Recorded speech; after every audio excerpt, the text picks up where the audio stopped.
The Smoky Mountains have only had 2 reported fatal bear attacks in the long history of service to its people.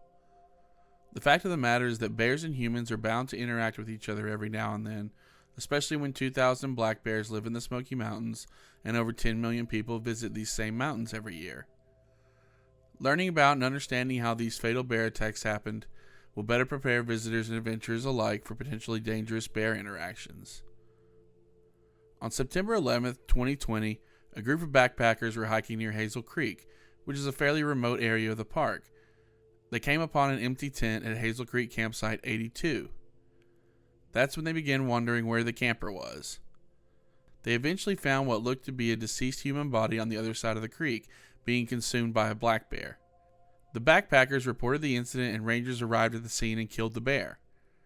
Rangers identified the human remains as belonging to Patrick Madura, a 43-year-old male from Illinois.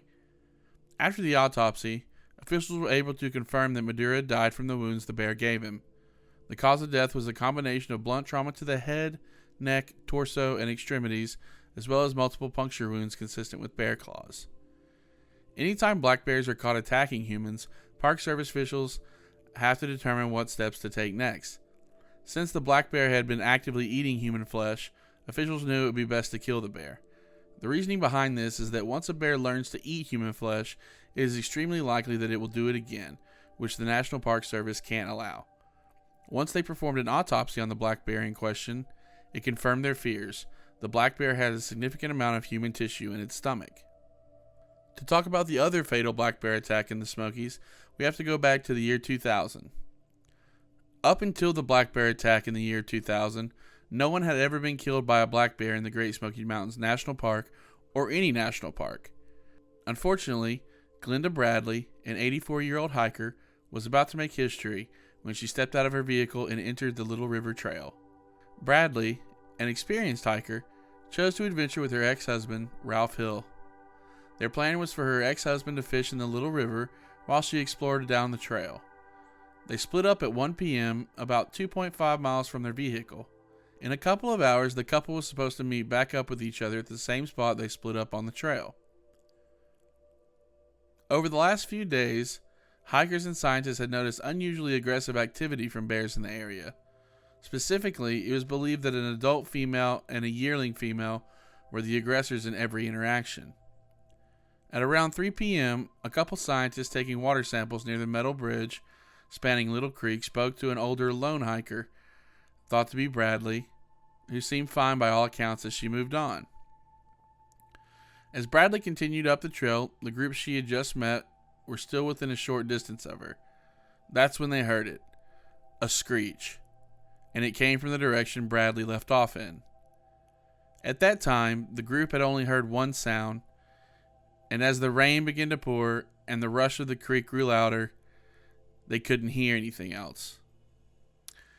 At that time, the group heard only one sound due to the rain beginning to pour and the rush of the creek growing louder. Thinking it was screeching kids, the group headed back down the trail. Just north of the Little River Trail Bridge, the group met a man that turned out to be Ralph Hill. He had begun to hike up the trail towards Bradley as she had missed their planned rendezvous. By the time Hill had gotten near Campsite 24 further down the trail, he encountered a group of hikers who said they had not seen an older woman on the trail. That's when he decided to turn back and search for Glenda Bradley.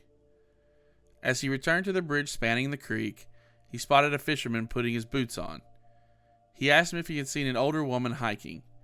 He said no, but pointed to an abandoned backpack that he had seen near the creek. Ralph Hill quickly examined the bag and surmised that it was Glenda Bradley's.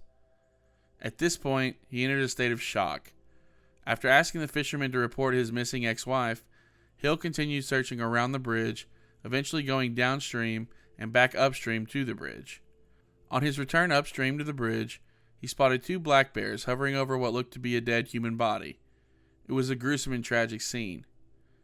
Neither Hill nor rangers could get to the body, as the bears were acting extremely aggressive and threatened the group of onlookers.